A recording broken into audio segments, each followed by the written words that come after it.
So there's this guy named Marcus sitting in a bar on Station Theta 9, right?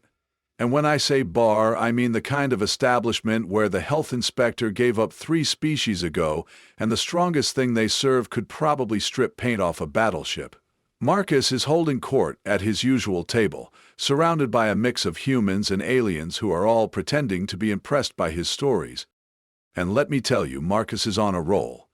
He's describing in excruciating detail how he took out 15 Craxian raiders during a cargo dispute last month. His hands are flying everywhere, making little pew-pew motions that would be embarrassing if he wasn't so completely committed to the bit. "And I dive behind the cargo container, right?" Marcus says, his voice carrying across the entire bar. "And I'm outnumbered, outgunned, completely surrounded, but I've got my trusty plasma rifle, and more importantly, I've got style." One of the younger aliens at the table, a Valorian with too many eyes and not enough common sense, nods enthusiastically. The others just nurse their drinks and wait for the story to end. Anyway, long story short, 15 hostiles down, not a scratch on me, and the cargo delivered on time. That brings my career total to somewhere around 200 confirmed kills. Marcus leans back in his chair, arms crossed, wearing the kind of smug expression that absolutely begs the universe to humble him. That's when Vera speaks up. She's been sitting at the bar this whole time, quietly working her way through something that glows faintly blue and probably isn't legal in most systems. She's small, maybe 5'4", with dark hair pulled back in a practical ponytail, and the kind of face that could be anywhere between 30 and 50. She's wearing cargo pants and a jacket that's seen better decades. 200? She says, not even turning around. That's cute. The bar goes quiet.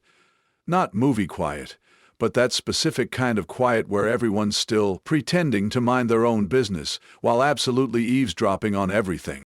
Marcus blinks. "Excuse me?" Vera finally turns around on her bar stool, and that's when you notice her eyes. They're calm. Too calm. The kind of calm you see in people who've done math in their head and already know how this conversation ends. "I said that's cute," Vera repeats, taking another sip of her drink. 200. That's a good start. Very respectable for someone in the trade. Marcus's face does that thing where you can't quite tell if he's offended or confused, so he settles for both. "And I suppose you've done better?" "Oh, honey," Vera says, and there's not an ounce of condescension in her voice, which somehow makes it worse. "I stopped counting at 2,000. That was 7 years ago." Now at this point, Marcus should have noticed that Grendix the bartender, a 4-armed Hectarian who's seen literally everything, has suddenly become very interested in polishing a glass at the far end of the bar. He should have noticed that the group of Valorian merchants in the corner booth have gone completely silent. He definitely should have noticed that the 3 humans who were hanging on his every word 60 seconds ago are now very carefully looking anywhere except at him. But Marcus is blessed with that special combination of ego and stupidity that makes humans both the most entertaining and the most dangerous species in the galaxy. 2,000, he says, and he actually laughs. "Right. And I'm the Emperor of Proxima. Lady, I don't know what you're trying to prove, but—" "Her name is Vera Cross," Grendix calls out from his safe position at the far end of the bar. His voice has that careful tone of someone trying to prevent a murder in his establishment.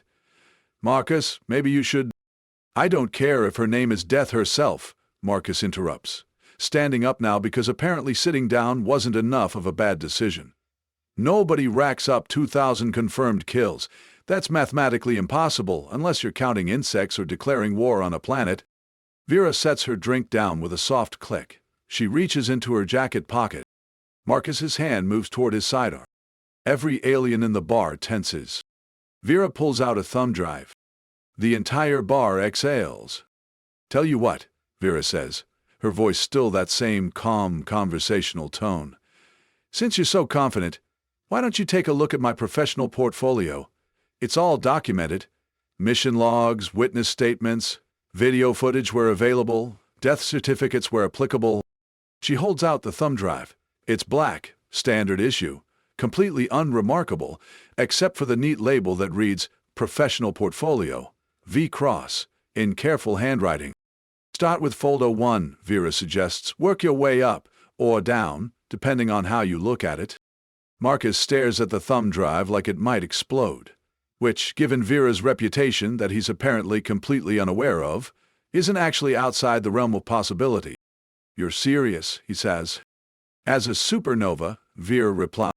From the corner, one of the Valorian merchants mutters something in his native language. His companion elbows him. Grendick sets down the glass he's been polishing and picks up another one, his forearms working in perfect synchronization born from years of stress management. Marcus, to his credit or possibly his doom, takes the thumb drive. "Fine," he says. "Let's see this so-called portfolio." Vera smiles. It's not a nice smile. It's the smile of someone who's about to teach a very expensive lesson and is going to enjoy every second of it. "Grendix," she calls out, "put his next 3 drinks on my tab. He's going to need them." Marcus pulls out his datapad with all the confidence of a man who still thinks he's going to win this argument. He slots in the thumb drive and the device chirps cheerfully as it loads the contents. The directory that pops up is, and there's no other way to put this, extensive. We're talking folders organized by year, by planet, by client, by incident type, and what appears to be a separate category labeled Whoops. Each folder has subfolders. Each subfolder has files. Lots of files. "How much storage does this thing have?" Marcus mutters, scrolling through the list. 2 petabytes, Vera says helpfully. "I had to upgrade it last year." Marcus looks up from his datapad. "That's more data than most planetary governments keep on their citizens." "Well, I've been busy," Vera signaled Grindix for another drink. "Like I said, start with folder 1. That's a good introduction to my work, really sets the tone." Now the smart move here would be for Marcus to gracefully admit he might have been wrong, hand back the thumb drive, apologize for doubting a clearly dangerous woman, and go back to his significantly less impressive life. But we've already established that Marcus is not burdened by an overabundance of survival instincts. He taps on folder 1. The label reads, "The Diplomatic Incident, Kepler Station, Year 2247. "Diplomatic incident," Marcus says, his confidence returning slightly. "See, that doesn't sound so bad. Probably just negotiated some—" "Just open it," says one of the humans from Marcus's former audience. His name is Felix, and he's apparently decided that watching this unfold is more entertaining than pretending to be impressed by Marcus anymore. Marcus opens the folder. Inside, there are mission briefings, audio logs, approximately 400 video files, and a 17-page document titled "Official Apology to the Kepler Sector Government." He clicks on the mission briefing first. "Contract. Extract Dr. Emil Vance from Kepler Station," Marcus reads aloud. "Hostiles. Unknown number of Red Nova pirate crew. Objective. Retrieve target without alerting station security. Estimated difficulty, moderate." He looks up at Vera. "Okay, extraction mission. Pretty standard." "Keep reading," Vera says. She's leaning back against the bar now, completely relaxed, like she's watching her favorite movie for the 100th time.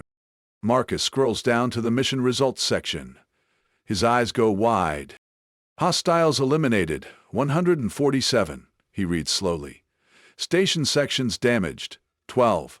Casualties prevented, approximately 2,000 station civilians due to prevention of pirate detonation of reactor core. Casualties caused, 0 civilians, 43 pirate associates who didn't take surrender seriously enough."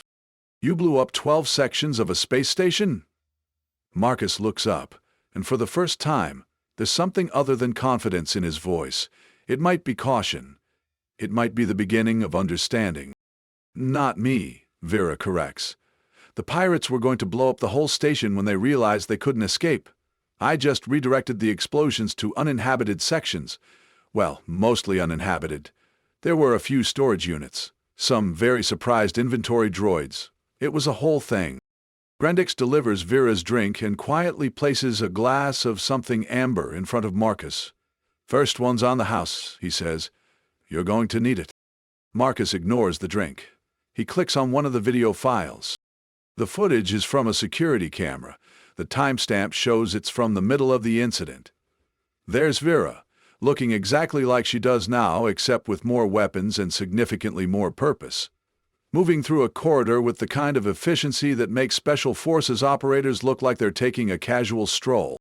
A group of 5 pirates rounds the corner ahead of her. They barely have time to register her presence before she's already in motion. It's not flashy, it's not dramatic, it's just terrifyingly effective. In 12 seconds, all 5 hostiles are down, and Vera hasn't even broken stride. Okay, Marcus admits. That's pretty impressive, but that's from minute 47 of a 6-hour engagement, Vera mentions casually. You might want to skip ahead. The good part is around hour 3 when I had to improvise with the cargo loader and the hull breach. Around the bar, the other patrons are now openly watching. The Valorian merchants have pulled out their own datapads and appear to be taking bets. One of them catches Marcus's eye and shakes his head in what might be sympathy or possibly pity. Felix leans over to look at Marcus's screen. Oh man, you're still on folder 1? There are 218 folders, dude. 218? Marcus's voice cracks slightly. Well, 219 if you count the one labeled miscellaneous, Vera says. But that one's mostly just small jobs, nothing worth bragging about. A few dozen hostiles here and there, some light property damage, the usual. Marcus takes a drink, then another. He looks back at the datapad, scrolls through the directory again, and seems to be doing math in his head that he really doesn't want to be doing. The Kepler incident made galactic news, one of the other humans at the bar speaks up. She's been quiet this whole time, but apparently she can't help herself anymore. 3 years ago, right? When the Red Nova pirates tried to take over that research station, one person went in and took out their entire operation. They never released the contractor's name. Vera raises her glass in acknowledgement. The official report said the contractor used, quote, reasonable force given the circumstances, the woman continues. There were Senate hearings about what reasonable meant in that context. They decided in my favor, Vera says, eventually. After I explained that letting 2,000 civilians die was unreasonable, but stopping it was extremely reasonable, regardless of the methodology. Marcus is scrolling through more files now, his face getting progressively paler. This folder alone has over 100 confirmed kills. 247, Vera corrects. I told you, it's all documented. I'm very thorough about my paperwork. The Mercenary Guild requires it for insurance purposes. Insurance, Marcus repeats flatly. Oh, sure. I'm actually banned from several insurance providers. Had to find a specialist who works with high-risk contractors. The premiums are murder, but what are you going to do? Vera pauses. Poor choice of words. The premiums are expensive. Better. Grendick starts laughing. It's a wheezing sound that comes from having too many lungs. Marcus, my friend, I tried to warn you. Folder 1, Marcus says slowly, looking at the directory again, his eyes tracking down the seemingly endless list of folders. This is just folder 1. Like I said, Vera replies, finishing her drink. Start with folder 1.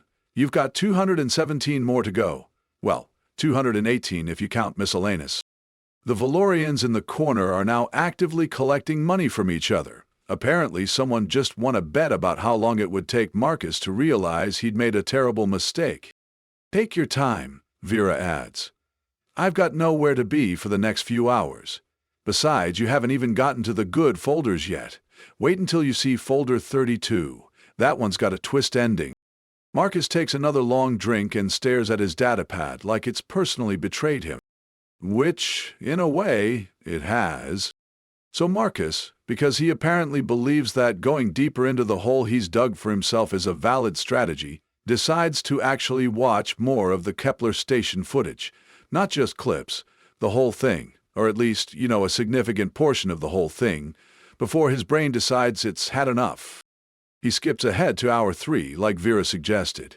The timestamp shows he's jumping right into what the file index helpfully labels critical phase, reactor core confrontation. The video opens on Vera, standing in what looks like a cargo bay. Behind her, there's a massive loader mech, the kind they use for moving shipping containers. In front of her, there are approximately 30 pirates, all armed, all looking very confident about their numerical advantage. Their leader, a Craxian with more scars than sense, is monologuing about how they're going to detonate the reactor and how nobody can stop them. You know what I love about pirates? Vera's voice comes through the audio feed, and present-day Vera mouths along with it from her seat at the bar. They always assume they're the most dangerous thing in the room. You are one woman, the pirate leader says in the video. We are 30 warriors. You will die here. Video Vera tilts her head slightly. You know what? You're absolutely right about the math. 30 is definitely more than one. Gold star for counting. Marcus glances up at real Vera. You're very sarcastic when people are trying to kill you. I'm very sarcastic in general, Vera replies. It's a coping mechanism. Also, it's funny. On screen, the lead pirate makes the fatal mistake of monologuing for another 15 seconds about their brilliant plan. This gives Video Vera enough time to casually back up toward the loader mech, pop open the operator's cabin, and hardwire her datapad into its control system.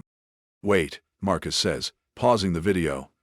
Are you hijacking a cargo loader in the middle of a hostage situation? Well, I wasn't going to ask permission, Vera says. That would have been weird. Marcus unpauses. What happens next is hard to describe in a way that does it justice, but here's the attempt. Video Vera remote pilots the cargo loader like she's playing the galaxy's most violent video game. The mech lurches forward with surprising speed for something that weighs 40 tons. Pirates scatter. Some of them are smart enough to run. Some of them try to shoot at the heavily armored industrial equipment, which works exactly as well as you'd expect. Oh, that's the hull breach part, President Vera comments helpfully, as Video Vera uses the loader's massive arm to grab a structural support beam and tear it clean out of the wall. The station hull ruptures. Alarms start screaming. Emergency bulkheads begin slamming shut throughout the section, but not before 3 pirates get sucked toward the breach. Video Vera has somehow already sealed her suit and attached a magnetic line to the deck plating. Did you plan that? Marcus asks, his voice climbing into a register that suggests he's approaching some kind of emotional crisis. Plan is a strong word, Vera says. I saw a structural weak point and made a tactical decision. The station's emergency systems were robust enough to seal that section in 47 seconds. I timed it. You timed a hull breach? Well, I didn't want anyone to actually die from it, Vera says, like this is the most reasonable thing in the world. Just, wanted to even the odds a bit, create some chaos, give me room to work. On the video, once the emergency bulkheads seal and the section repressurizes, there are now only 12 pirates left standing. They look significantly less confident. Video Vera drops down from the loader mech and pulls out. Marcus has to pause and zoom in to confirm. Is that a welding torch? You fought armed pirates with a welding torch? For like 30 seconds, Vera says defensively. Then I took one of their guns, but yes, briefly I used a welding torch. It was what was available, and improvisation is the mother of not dying. Felix has now pulled up a chair next to Marcus to watch over his shoulder. This is better than anything on the entertainment feeds. This is horrifying, Marcus corrects. It can be 2 things, Felix says. The video continues. What follows is 6 minutes of what can only be described as educational violence. Video Vera moves through the remaining pirates with the kind of precision that comes from doing this exact sort of thing way too many times. Every movement is economical. Every shot is placed. There's no wasted effort, no dramatic flourishes, just pure mechanical efficiency. When it's over, all 12 remaining pirates are down. Vera walks over to the one who's still conscious, the leader who did all that monologuing, and kneels down next to him. There's the thing about detonating a reactor, Vera says conversationally while checking his wounds and applying a medical patch. It's really loud. Makes it super easy to triangulate where the detonator is. Also, I disarmed it about 40 minutes ago while you were busy explaining your entire plan to your crew in that long strategy meeting you guys had in the cafeteria. Good operational security, by the way. Really top-notch. The pirate stares at her in disbelief. You? When did you even?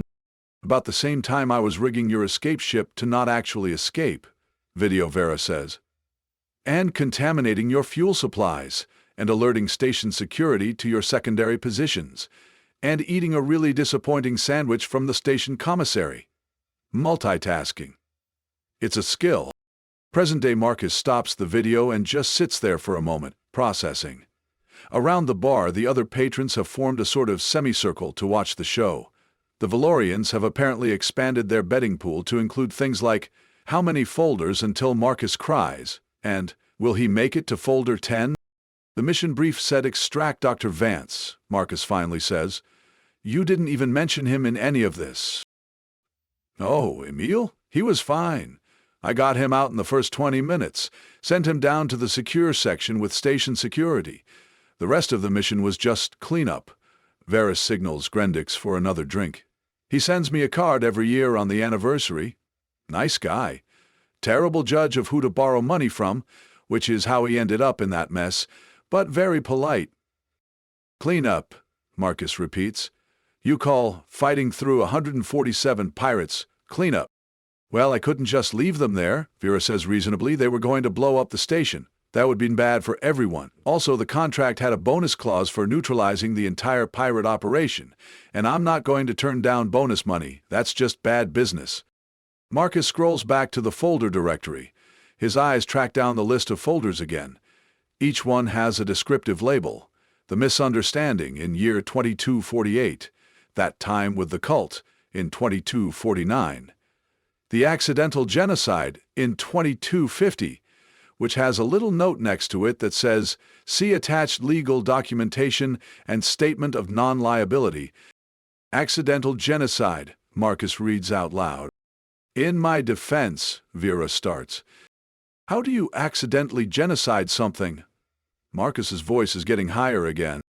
It's complicated, Vera says. And technically it was only the military caste of the species. The civilians were fine. Mostly fine. Look, Folder 8 explains it better than I can. And there's a whole legal precedent that was set. The Intergalactic Court ruled it was self-defense. Extreme self-defense. But still self-defense. Grendix sets down a fresh drink in front of Marcus without being asked. My friend, perhaps you would like to take a break. Come back to this when you're not, how do you humans say, having an existential crisis? No, Marcus says, with the determination of a man who has already jumped off the cliff and is determined to at least see the ground before he hits it. No, I'm going to keep going. I doubted her kill count. I'm going to see this through. Vera smiles at him, and for just a second there's something almost like respect in her expression. You know what, Marcus? You're stubborn. I appreciate that. Stupid but stubborn. Question, Felix says, still watching over Marcus's shoulder. The video files show you had multiple chances to just shoot all these pirates right from the start. Why didn't you? Rules of engagement, Vera says immediately. I always give people a chance to surrender. If they're actively trying to kill civilians or detonate reactor cores or whatever, that's different. But generally speaking, I prefer not to kill anyone who doesn't absolutely require killing. It's more paperwork when you don't give them a chance to surrender, and also, moral compass and all that. You have a moral compass? Marcus asks. A very functional one, Vera confirms. It's just calibrated for situations that involve a lot more violence than most people's. But yes, I have rules. I don't kill civilians. I don't take contracts that target non-combatants.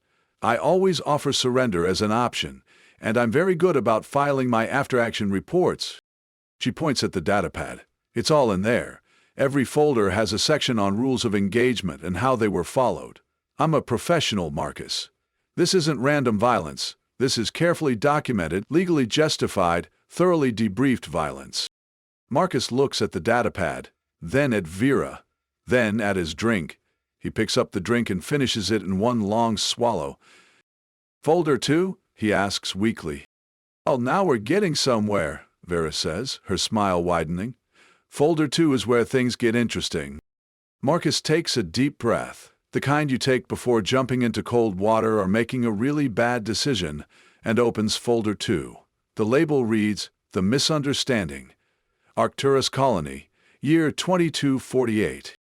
Misunderstanding, Marcus says, clinging to hope like a drowning man clinging to a very small piece of driftwood. Okay, misunderstandings happen. That's normal? That's reasonable. Felix snorts into his drink. Marcus opens the mission brief. Contract. Provide security consultation for colonial governor during trade negotiations. Hostiles. None anticipated. Estimated duration? 2 weeks. Estimated difficulty? Low. He looks up at Vera with something resembling relief. See? This one was just a consultation job.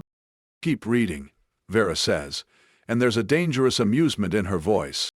Marcus scrolls to the results section. The color drains from his face. Final hostile count: 473. Duration: 6 days. Difficulty assessment: updated to critical. How does a security consultation turn into 473 hostiles? Felix asks, leaning in closer. Well, Vera begins, settling into storytelling mode. Turns out the trade negotiations were a front for a coup attempt. The visiting delegation wasn't actually a delegation. They were advance scouts for a mercenary army that was planning to take over the colony and strip mine it for rare minerals. Nobody told me this, obviously, because the governor himself was in on it and thought I was just there as window dressing to make everything look legitimate. Marcus clicks on a video file labeled Day 3 when everything went sideways. The footage shows Vera in what looks like a government building, wearing formal security contractor attire, standing outside a conference room. Everything seems calm, normal, almost boring. Then the doors to the conference room explode outward. Well, that's when I realized something was wrong, present-day Vera narrates helpfully. The governor pulled a gun on the actual colonial representative. Very rude. Very poor negotiation tactics. On-screen video, Vera doesn't even flinch at the explosion. She just immediately draws her sidearm, drops the first 3 conspirators who come through the door, and then advances into the conference room through the smoke and debris like she's walking into a casual meeting. I had about 15 seconds to assess the situation, Vera continues. Governor with a gun to an innocent person's head, 5 armed conspirators in the room.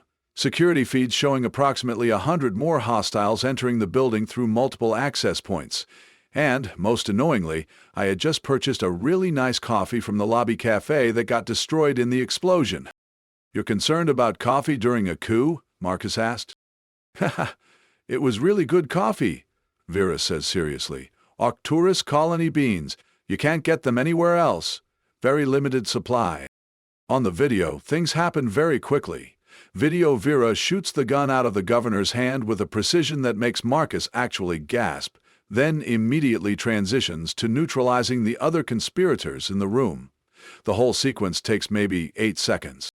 After that, it became a running firefight through 7 levels of government buildings, Vera explains. The conspirators had rigged the whole thing. They had people in security positions, control of the communications array, and a small army landing outside the colony perimeter. Turned out they'd been planning this for 6 months. Marcus fast-forwards through several hours of footage. Each clip shows Vera adapting to increasingly chaotic situations. She's using office furniture as cover. She's reprogramming security systems on the fly. At one point, she somehow convinced a group of conspirators that their own commander has betrayed them, and they take each other out while she just walks past. That's psychological warfare, Felix observes. You just hacked their comms and played recordings of their commander saying incriminating things he'd said in previous communications, making it sound like he was planning to double-cross them. Bullets are expensive, Vera says with a shrug. Words are free. Well, words and a decent understanding of audio editing software. I took an online course. Very useful skill. The footage continues. By day 4, Video Vera has somehow rallied the actual colonial security forces, coordinated with loyalist militia groups, and is leading a counter-assault on the conspirators' landing zone. Wait, you went from security consultant to military commander? Marcus asks. Acting military commander, Vera corrects. Temporary position. I gave it back once we'd sorted everything out, but somebody had to organize a defense, and I was the only person there with experience in large-scale combat operations. Also, the actual military commander was unconscious from the initial attack. He was very grateful when he woke up. Wrote me a lovely recommendation letter. Marcus scrolls through the casualty reports. 473 confirmed hostile eliminations. Civilian casualties, 0. Friendly force casualties, 12 wounded, none fatal. How is that even possible? Good tactical planning, Vera says simply. And a lot of running. I ran so much that week, my fitness tracker thought I was training for a marathon. Felix points at the screen. This after-action report says you personally prevented the destruction of the colony's water reclamation facility, its power generation station, and its medical center. The conspirators were going to blow them up on their way out, Vera explains. Scorched earth tactics. Very unprofessional. I had to disarm 17 separate explosive devices in a 4-hour period. Thank goodness for that online course I took in bomb disposal. You learned bomb disposal from an online course? Marcus's voice has gone completely flat with disbelief. Well, that and field experience, Vera admits. Mostly field experience. The online course was more like a refresher. Really, once you've disarmed one antimatter device, the rest are pretty straightforward. Marcus just stares at her. Then he takes Grendick's advice and takes a break from Folder 2. He jumps ahead to Folder 3, that time with the cult. This folder is noticeably smaller. Marcus experiences a brief moment of hope. "Oh, Folder 3, Vera says fondly. "That was actually a quick job, only took 2 days. Marcus opens the mission brief. Contract: rescue kidnapped research team from religious extremist compound. Hostiles: approximately 50 cult members. Estimated difficulty: moderate. The results section reads, hostiles neutralized, 197. Cult compound, destroyed. Cult leadership, arrested. Cult ideology, thoroughly discredited. Research team, rescued successfully. Bonus objective completed. Dismantled cult's entire off-world network. How do 50 cult members turn into 197, Marcus demands. They had really good recruiting, Vera says. Also, when I started poking around their operation, I discovered they had cells on 6 different planets, and they were planning some very unpleasant things involving bioweapons and religious prophecy. So I took the initiative to dismantle the entire organization instead of just hitting one compound. You dismantled an interplanetary cult organization in 2 days. Well, when you put it like that, it sounds impressive, Vera says modestly. But really, most of them surrendered once I arrested their leadership and provided evidence to law enforcement about their illegal activities. Only the hardliners actually fought. The rest just needed deprogramming and therapy. I included referrals to good mental health services in my after-action report. Marcus clicks through the video files. There's footage of Vera infiltrating the compound disguised as a new recruit. Then footage of her systematically working through their security, rescuing the research team, and confronting the cult leader in what appears to be some kind of underground temple. Is that cult leader trying to summon something? Felix asks, squinting at the screen. Oh yeah, he thought he could call forth an ancient entity that would grant him unlimited power, Vera says, rolling her eyes. Spoiler alert, he could not. Ancient entities are very rarely interested in granting power to people who ask nicely. Also, the thing he was trying to summon was actually just a natural geological phenomenon that his ancestors had misinterpreted. I had to explain plate tectonics to him while he was trying to stab me with a ceremonial dagger. Very awkward conversation.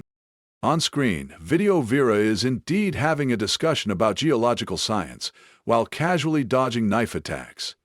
She eventually just takes the knife away and sits the cult leader down for what appears to be an impromptu education session on basic planetary science. You taught him science? Marcus asks weakly. He was going to waste his whole life on a mistaken belief, Vera says. Seemed mean not to correct him.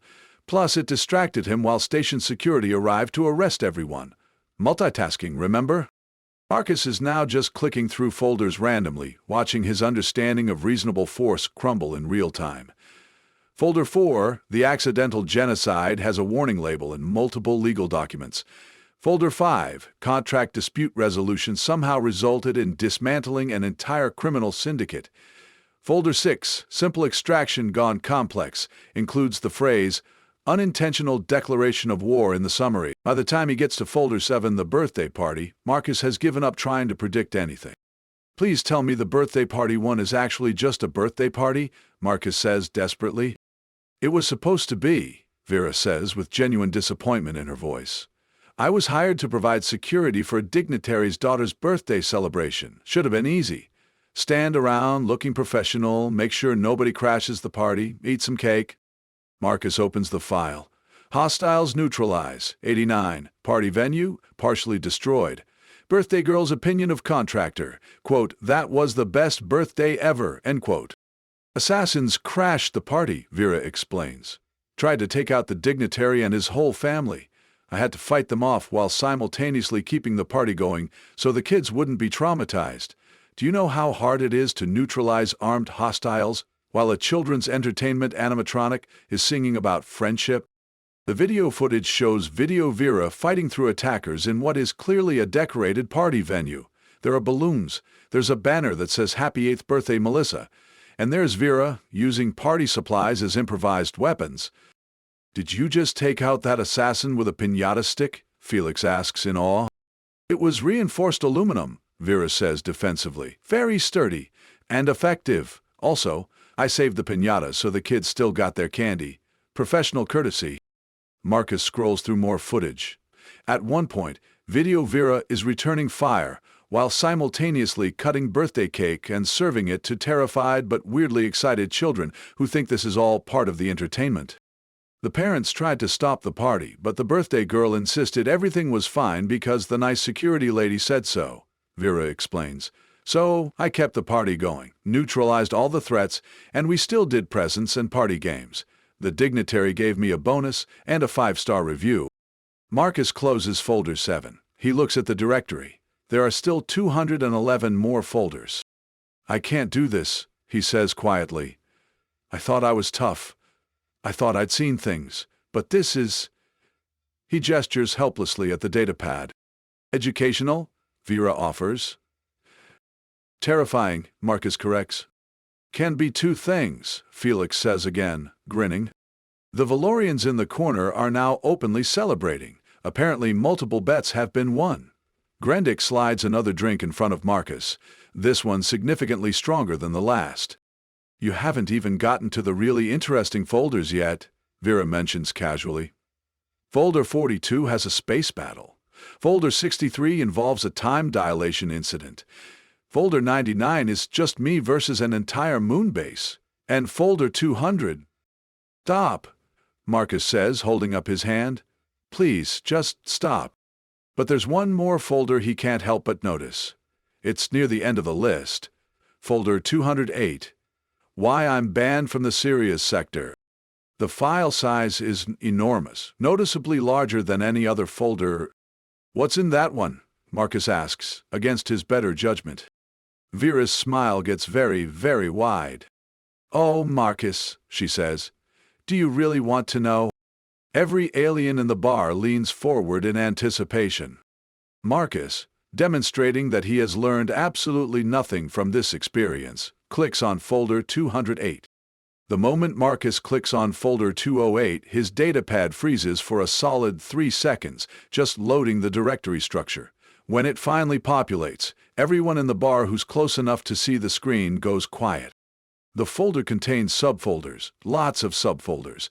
They're organized by day. Day 1 through day 47.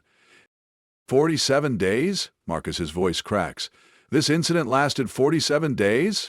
Well, technically 46 days and about 19 hours, Vera corrects. But I rounded up for organizational purposes.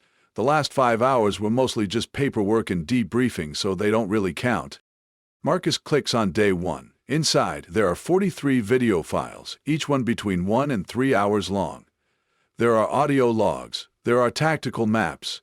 There are casualty reports that scroll for multiple pages. There's a document titled Initial Diplomatic Complaint, Sirius Sector Council, that's 68 pages long. This single day has more documentation than most people's entire careers, Felix observes. I was very thorough, Vera says. The Intergalactic Court required extensive evidence for the trial. My lawyer said it was the most well-documented case of justifiable escalation in legal history. Justifiable escalation, Marcus repeats numbly. He clicks on the first video file. Day 1, Hour 1, Initial Contact. The video opens on a peaceful scene. Video Vera is on what appears to be a luxury passenger liner, the kind that wealthy tourists use to cruise between systems. She's in civilian clothes, sitting in an observation lounge with a book and what looks like a fancy cocktail with a little umbrella in it. I was on vacation, present-day Vera says wistfully. First real vacation in 3 years. Had a whole month planned. Sightseeing, relaxation, terrible tourist activities. It was going to be great. On screen, the ship's intercom crackles to life. Attention passengers, this is your captain speaking. We are experiencing a minor security situation. Please remain calm and return to your cabins. Video Vera sighs, closes her book and takes a long sip of her drink. Of course, she mutters to herself. Of course this happens. You knew something was wrong just from that announcement? Marcus asked. The captain's voice was too calm, Vera explains. When someone is trying very hard to sound calm, it usually means everything is definitely not calm. Also, I could hear weapons fire in the background of the intercom. Very faint, but definitely there. I have good hearing. The video continues. Video Vera calmly finishes her drink, leaves a tip for the automated bartender, and makes her way toward the cabin levels. Other passengers are hurrying past her, heading to their rooms like instructed. She's moving against the flow, toward the sounds of commotion. Naturally, I went to investigate, Vera says. I'm nosy. Also, I had weapons in my cabin safe and I wanted to know if I needed to get them. Video Vera rounds a corner and immediately encounters 3 armed figures in mismatched armor attempting to breach the door to the ship's bridge. They're not military. Their tactics are sloppy. One of them notices her and raises his weapon. Oh, are you folks the minor security situation? Video Vera asks conversationally. The lead hijacker, a Tyrellian with bad attitude and worse aim, sneers at her. Get back to your cabin, human, before you get hurt. Video Vera looks at the 3 of them, then at the bridge door they're trying to breach, then back at them. You know what? No. I'm on vacation. This is my vacation. I paid a lot of money for this vacation, and I'm not going to let a bunch of cut-rate hijackers ruin it. Did you really try to reason with hijackers about interrupting your vacation? Marcus asks. I was jet-lagged and cranky, Vera says. Not my most diplomatic moment. But in my defense, I hadn't shot anyone yet. I was still trying to handle it peacefully. On screen, the hijackers make the poor decision to shoot at her.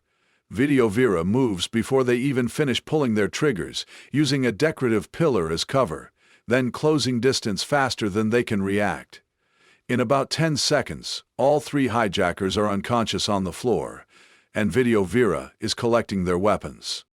Okay, so that's 3 hostiles neutralized, Marcus says, checking the folder statistics. The final count for this folder says 6,842.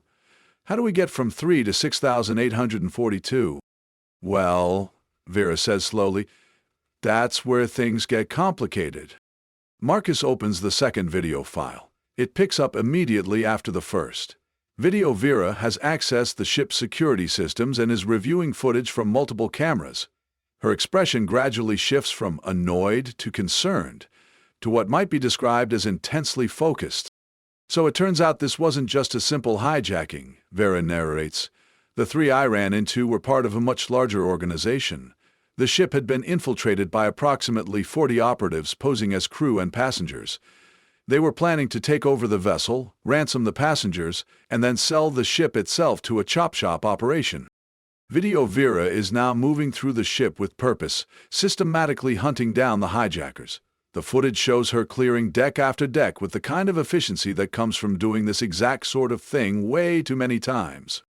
By hour 4 of day 1, I'd neutralized all 40 hijackers on the ship, Vera continues, saved the passengers, secured the crew, contacted local authorities. Should have been the end of it. But it wasn't, Marcus says, because he's starting to understand how Vera's stories work. But it wasn't, Vera confirms, because when I accessed the hijackers' communications, I discovered they were part of a syndicate called the Sirius Brotherhood. And the ship hijacking? That was just one operation out of hundreds they were running simultaneously across the entire sector. Marcus fast-forwards through several more video files, watching the scope of the situation expand in real time. Video Vera starts coordinating with local security forces, then with sector patrol, then with multiple planetary defense forces as they realize the scale of the Brotherhood's operations. By day 3, you've somehow become the central coordinator for a sector-wide anti-criminal operation. Felix observes, watching over Marcus's shoulder. How does that even happen? Nobody else had the complete picture, Vera says with a shrug. I had access to the Brotherhood's internal communications. I'd hacked their entire network while tracking them down, and I may have been slightly vindictive about them ruining my vacation, so I volunteered to help. Volunteered, Marcus says flatly. Pro bono, Vera confirms. They interrupted my vacation. It became personal. The video files from days 4 through 10 show an escalating campaign. Video Vera is now working with multiple agencies, providing intelligence, coordinating raids, and personally leading strike teams against Brotherhood installations. The hostile count is climbing steadily. 100, 300, 500. By day 15, things have gotten complicated in ways that make Marcus's head hurt. Wait, he says, pausing on a tactical briefing video.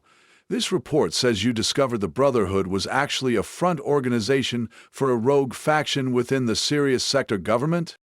Yeah, that was a surprise, Vera admits. Turns out several high-ranking officials were using the Brotherhood as a way to eliminate political rivals, conduct illegal mining operations, and generally be extremely corrupt. When I started dismantling the Brotherhood, I accidentally uncovered a massive conspiracy. Accidentally, Marcus repeats. I'm very good at accidentally uncovering things, Vera says.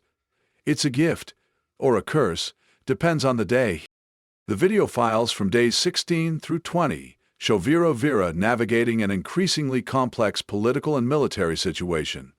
She's now dealing with corrupt government officials, their private military forces, the Brotherhood's remnants, and several other criminal organizations that saw the chaos as an opportunity.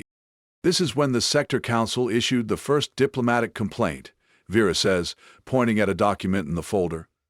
They were upset that I was causing instability. I tried to explain that the instability already existed, and I was just making it visible, but they weren't interested in nuance. Marcus clicks on day 25. The casualty count has now passed 3,000. The video files show what can only be described as a small-scale war. Video Vera is coordinating fleet movements, directing ground assaults, and still somehow finding time to personally lead missions. How are you running a military campaign? Marcus demands. You're one person. Delegation, Vera says. And a really good organizational system. Also, by that point I'd gained the support of several reform-minded military officers who were tired of the corruption. They handled most of the actual command structure. I just focused on the high-value targets and strategic planning. Just the high-value targets, Felix echoes, scrolling through a list that includes 9 corrupt sector officials, 43 Brotherhood commanders, and something called the Vault Master, which has its own 20-page incident report. By day 30, the situation has reached peak chaos. The video files show space battles, ground assaults, political upheaval, and Video Vera somehow in the middle of all of it, looking increasingly exhausted but no less effective. Day 34 is where things really escalated, Vera mentions casually. Marcus clicks on day 34 with a sense of dread. The first video file is titled, The Sirius Prime Incident. Oh no, Grendick says from behind the bar. He's been listening this whole time. I heard about this. This is when you sieged a planetary capital, Vera finishes. Yes, in my defense, the corrupt governor was using civilian infrastructure to hide military assets, and I gave everyone 72 hours to evacuate non-combatants before I did anything. The video shows an orbital view of a planet. Then it shows a massive coordinated assault, involving ground forces, orbital strikes, and what appears to be Video Vera personally infiltrating the governor's palace to arrest him while a battle rages outside. You arrested a planetary governor during an active siege, Marcus says. He was illegally imprisoning political dissidents and funding terrorism, Vera says. Someone had to arrest him. I was available. I had proper authorization from the Reformed Sector Council. It was all very legal. The casualty report for this one day is 947, Felix points out. All combatants, Vera says quickly. 0 civilian casualties. I was very careful about that. Spent weeks planning the operation to make sure no civilians would be harmed. The Intergalactic Court reviewed everything and confirmed it was within legal bounds of a justified law enforcement action. Marcus continues clicking through the remaining days. Day 35 through day 47 show the aftermath, hunting down the remaining Brotherhood cells, arresting corrupt officials, stabilizing the sector government, and filling out apparently infinite amounts of paperwork. The final video file is from day 47. It shows Vera in front of a judicial panel. The Sirius Sector Council is reading out a formal declaration. Vera Cross, while this court recognizes that your actions were legally justified and ultimately beneficial to the Sirius sector, the scale and scope of your intervention has caused significant political complications. Therefore, in the interest of diplomatic stability, you are hereby banned from entering the Sirius sector for a period of no less than 50 years. Video Vera just nods. That's fair. Can I finish my vacation first? I still have 2 weeks left on my booking. The council members look at each other. You wish to continue your vacation in the sector you just destabilized? I paid for a month-long cruise, Video Vera says reasonably. I've only used 2 weeks of it. I'd like to use the remaining time. I promise not to overthrow any more governments. There's a long pause. Eventually the council agrees, mostly because they're too tired to argue. Present-day Marcus closes the folder. He sets down his datapad very carefully, like it might explode if he handles it too roughly. He looks at Vera with an expression that combines respect, terror, and existential confusion. 6,842 hostile eliminations, he says quietly. You dismantled an entire criminal empire, uncovered a government conspiracy, caused a political revolution, and laid siege to a planetary capital, because they interrupted your vacation. To be fair, Vera says, I was really looking forward to that vacation, and they started it. Started it? Marcus repeats. I gave them multiple chances to surrender peacefully, Vera says. Everyone has choices. They made bad ones. Felix is frantically calculating something on his own datapad. If folder 208 alone has over 6,000 kills, and you said you stopped counting at 2007 years ago, that means... It means her actual total is probably somewhere in the 5 figures. One of the Valorians speaks up. He's apparently been doing the same math. Conservative estimate, based on average folder size, puts her career total at approximately 15 to 20,000 confirmed hostile eliminations. The bar goes very, very quiet. Marcus picks up his drink, empties it, sets it down, picks up Grindek's entire bottle. The bartender doesn't even try to stop him. I doubted your kill count, Marcus finally says. I made fun of you for claiming 2,000 when you stopped counting. I implied you were exaggerating. You did, Vera agrees pleasantly. I'm so sorry, Marcus says with absolute sincerity. Apology accepted, Vera says. For what it's worth, you made it further than most people before apologizing. Last guy tapped out at folder 4. There's a last guy? Felix asks. Oh, sure. Vera says, this happens every few months. Someone doubts my credentials, I show them the portfolio, they have a small crisis, we all learn something. It's practically tradition at this point. Marcus looks at the datapad one more time. At the directory. At the 219 folders, each one containing more violence than most people see in their entire lives. You said there are more folders that are classified, he says weakly. About 200 more, Vera confirms. Government contracts mostly, black ops stuff. Can't talk about those for another 30 years or so due to the non-disclosure agreements, but yes, there's more. More, Marcus says, his voice barely above a whisper. Vera's communicator beeps. She checks it and smiles. Oh, would you look at that? Got a new contract. Some kind of negotiation situation on Kepler Station. Seems familiar. They're calling it a simple mediation job. Every person in the bar, human and alien alike, looks at her with identical expressions of concern.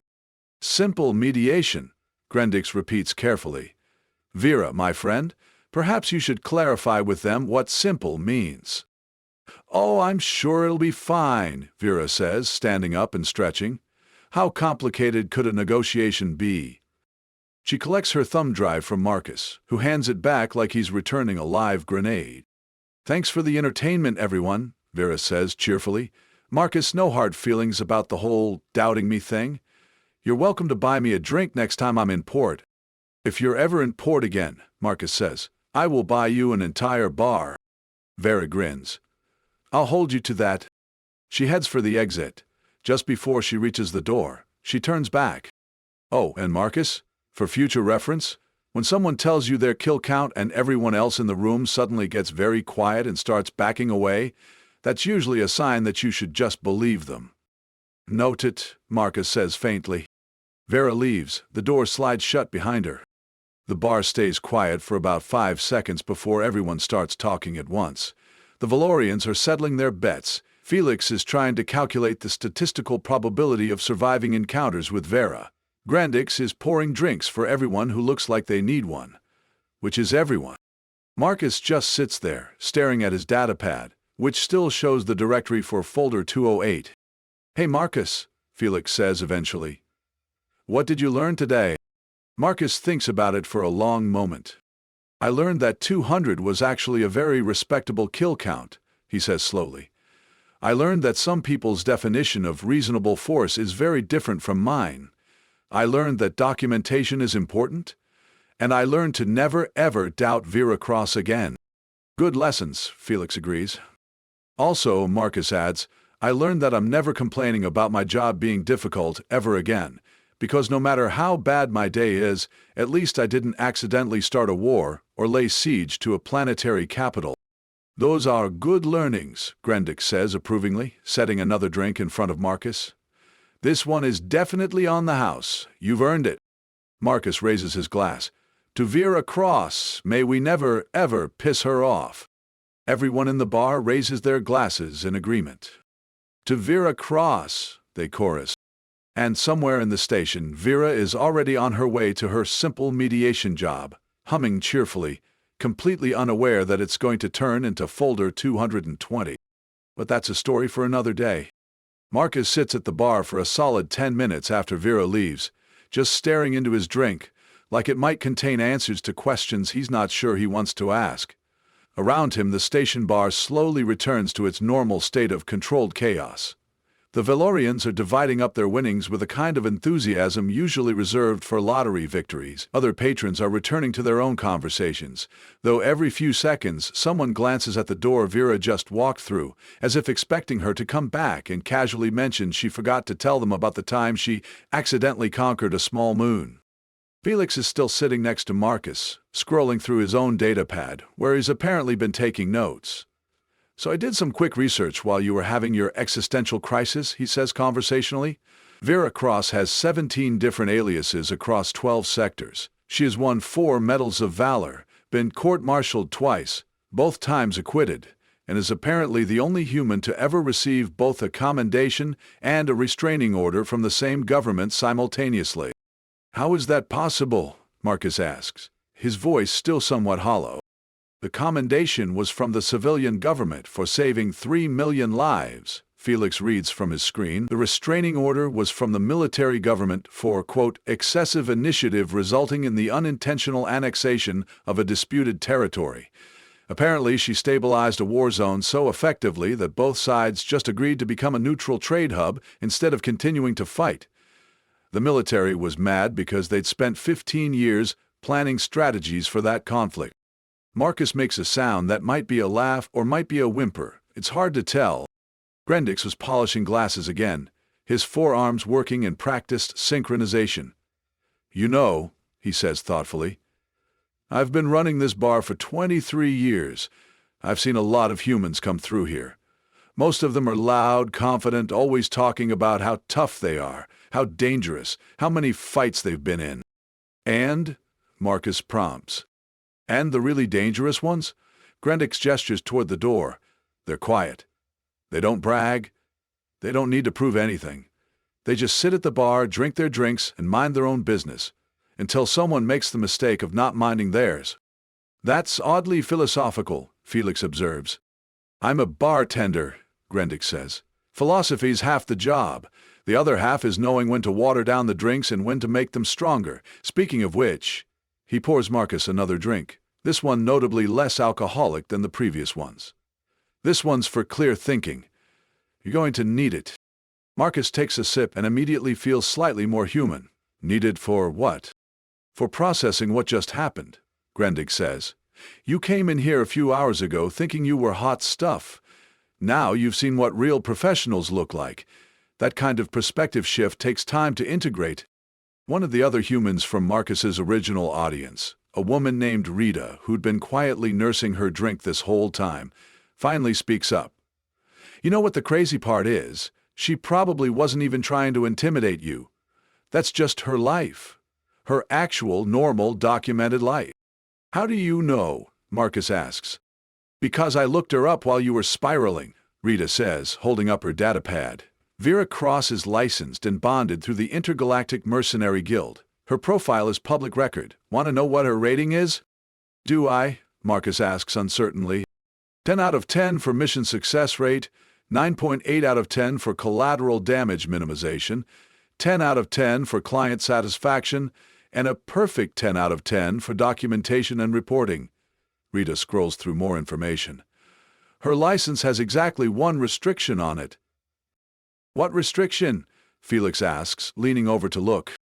He's not allowed to accept contracts that last longer than 90 days, Rita reads, because 3 separate governments petitioned the Guild to impose that limit after her longer engagements resulted in what they called, quote, excessive regional stabilization, leading to unforeseen political restructuring. They had to restrict her because she was too good at her job, Marcus says slowly. They had to restrict her because she kept accidentally fixing problems that various governments were profiting from, Rita corrects. There's a whole legal precedent now, called the Cross Doctrine. It basically states that a contractor can't be held liable for positive externalities that occur during the normal execution of their duties, even if those externalities include things like exposing corruption, preventing wars, or dismantling criminal empires. Felix is now reading over Rita's shoulder. Oh wow, there's a whole academic paper here about her approach to conflict resolution. It's titled, Overwhelming Competence as a Deterrent, a case study in postmodern mercenary ethics. It's been cited 347 times. There are college courses about her, Rita adds. Well, not about her specifically, but about the legal and ethical implications of her work. She's basically a walking textbook on the complications of private military contracting.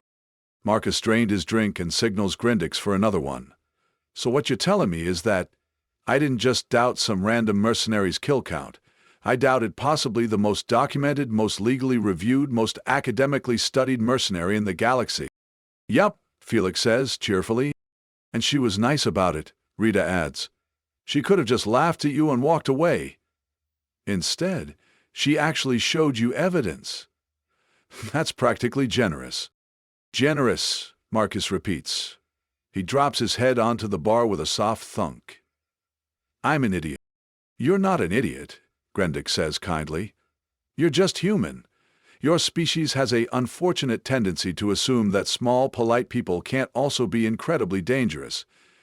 It's a survival trait that worked well when you were all on one planet, but it doesn't translate well to space. The Valorians have a saying, one of the merchants calls out from the corner booth. He's apparently finished counting his winnings and is now feeling philosophical. In space, size means nothing. Politeness means nothing. The only thing that matters is results, and that small human woman gets results. His companion nods enthusiastically. We've been in this sector for 6 years. Every professional knows about Vera Cross. She's legend. The fact that she's still alive after doing what she does, that alone is impressive. Most people with her skill set die young or retire rich. She just keeps working. Why does she keep working? Felix asks curiously. I mean, with her success rate and reputation, she could charge whatever she wants. She should be wealthy enough to retire. Rita scrolls through more information on her datapad. According to her public financial disclosures, and yes, she files those too, because of course she does. She donates about 60% of her income to various charities, mostly organizations that help refugees, war orphans, and victims of organized crime. The bar goes quiet again. She donates 60%, Marcus says, his voice muffled against the bar. 63%, actually, Rita corrects, reading more carefully. The rest goes to equipment, training, living expenses, and something called a contingency fund for unexpected collateral damage, which, based on what we just learned, is probably very necessary. Marcus lifts his head. So she's not even doing this for the money. She's doing it because... Why? Why would anyone choose this life? Because someone has to, says a new voice. Everyone turns. There's an older human man sitting in the corner who's been so quiet this whole time that most people forgot he was there. He's wearing a worn military jacket with no insignia, and his face has the kind of scars that come from a long career in dangerous places. I knew Vera, the man continues, 15 years ago. We worked together on a contract in the outer reaches. Nasty business. Colony under siege from raiders. Everyone else wanted to negotiate, try to pay them off, find a peaceful solution. Let me guess, Felix says. Vera had other ideas. Vera looked at the situation and said one thing. These people hurt children. That was it. That was all the justification she needed. She went in alone, because the rest of us were still planning. By the time we got our act together, she'd eliminated the entire raider leadership and freed all the hostages. The old soldier takes a sip of his drink. I asked her afterwards why she didn't wait for backup. You know what she said? Marcus shakes his head. She said, every minute I waited was another minute those kids were scared. I couldn't wait. That's who Vera Cross is. She's not doing this for glory or money or reputation. She's doing it because she genuinely believes she can make things better, and she has the skills to back it up. That's actually kind of inspiring, Rita says quietly. It's also why she's dangerous, the old soldier continues. Because true believers with that level of capability, they're unstoppable. You can't bribe them. You can't intimidate them. You can't negotiate with them. You can only hope you're on the right side when they show up. Marcus is quiet for a long moment, processing all of this. Finally, he picks up his datapad and looks at the directory one more time. 219 folders, each one representing some situation that Vera Cross had walked into and fundamentally changed. I came here today thinking I was pretty tough, Marcus says slowly. 200 confirmed kills. That felt like a lot. That felt like I'd really accomplished something. You did accomplish something, Grendick says gently. 200 is nothing to dismiss. Most people never have to defend themselves even once. You've survived 200 life-or-death situations. That's significant. About? Marcus prompts. But there are levels to this profession, Grendick continues, and you just learned that you're on a very different level than Vera Cross. That's not an insult. That's just reality. Most people are on a different level than Vera Cross, including, I suspect, most of the people who employ her. Felix nods thoughtfully. It's like comparing someone who can play chess to a grandmaster. You can both play the game, but you're playing completely different versions of it. Exactly, Rita agrees. Marcus, you're good at your job. The fact that you're still alive proves that. But Vera? She's not just good at her job. She's rewritten the job description several times over. Marcus looks at the old soldier. You said you worked with her 15 years ago. Did you ever work with her again? The old soldier shakes his head. Once was enough. I couldn't keep up. She operates on a different frequency than most people. It's exhausting just watching her work. But I've kept track of her career from a distance. Mainly to make sure I never accidentally end up on the opposite side of whatever she's doing. Smart policy, Grendick mutters. At that moment, the bar's news feed, which has been playing silently in the background this whole time, suddenly gets louder. Grendick's ears perk up, and he increases the volume. The news anchor, a professional-looking Centaurian, is reading from a report. Breaking news from Kepler Station, where what was supposed to be routine trade negotiations has turned into a developing situation. Early reports suggest that one of the mediators has uncovered evidence of fraud and corruption, linked to several trading companies. The mediator, whose identity has not been released, has reportedly taken control of the situation and is currently... Grendick mutes the feed. Everyone in the bar is staring at the screen. That's Kepler Station, Felix says unnecessarily. That's where Vera just went. For a simple mediation job, Rita adds. We will. That would take maybe a few hours, Marcus finishes. They all look at each other. Should we? Felix starts. No, the old soldier says firmly. Whatever is happening there, Vera has it handled. She always does. In a few days or weeks, there will be a full report. It will be thoroughly documented. The corruption will be exposed. The bad guys will be in custody. And Vera, We'll add another folder to her collection. Folder 220, Marcus says. Folder 220, the old soldier confirms. Marcus sets down his datapad and pushes it away from him like he's done with it forever. You know what? I'm good.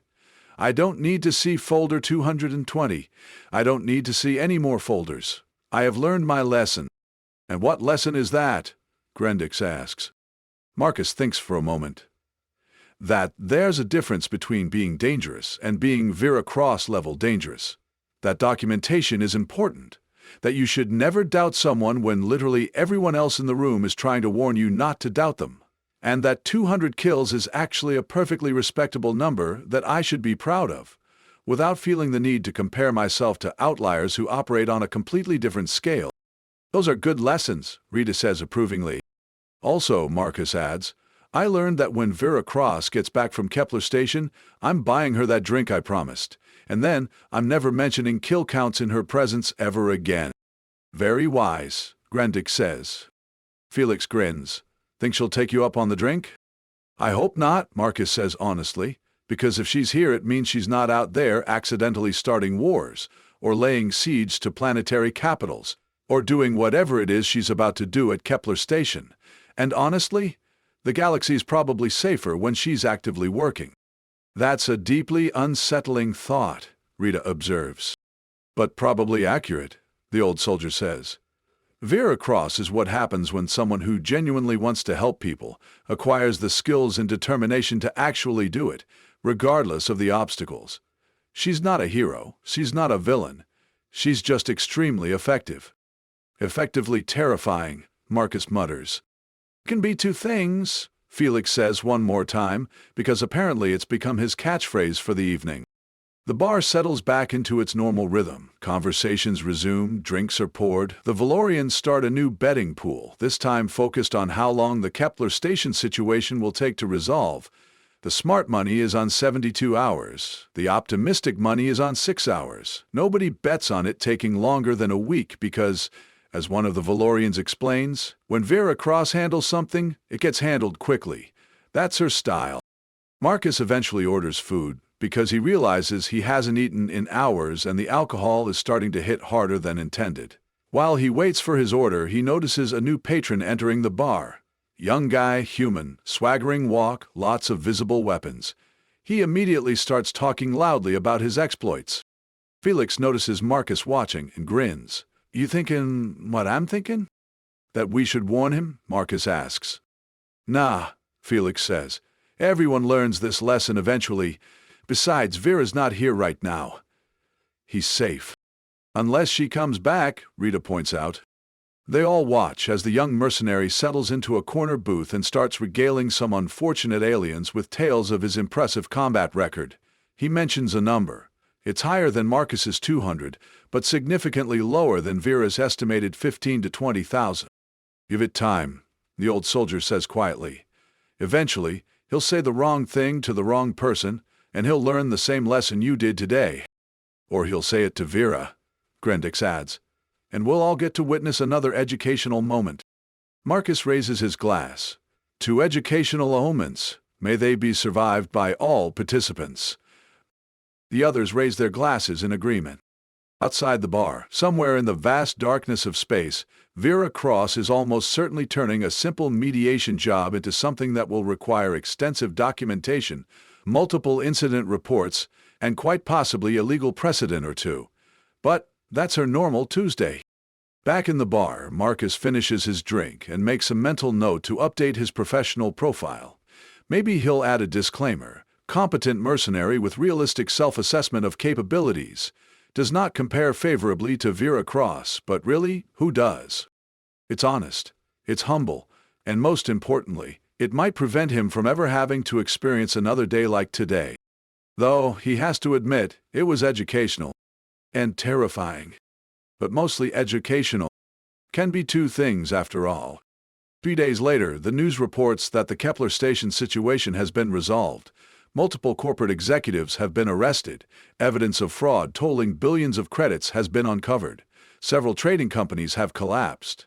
The sector's entire commercial regulatory framework is being rebuilt from scratch. The mediator's identity has still not been officially released, but everyone who was in the bar that night knows exactly who it was. Marcus sees the news and immediately transfers a significant amount of credits to Grendix with a note. For Vera's drinks when she gets back, however many she wants. I'm not taking chances. Grendix accepts the credits and sends back a single word, wise.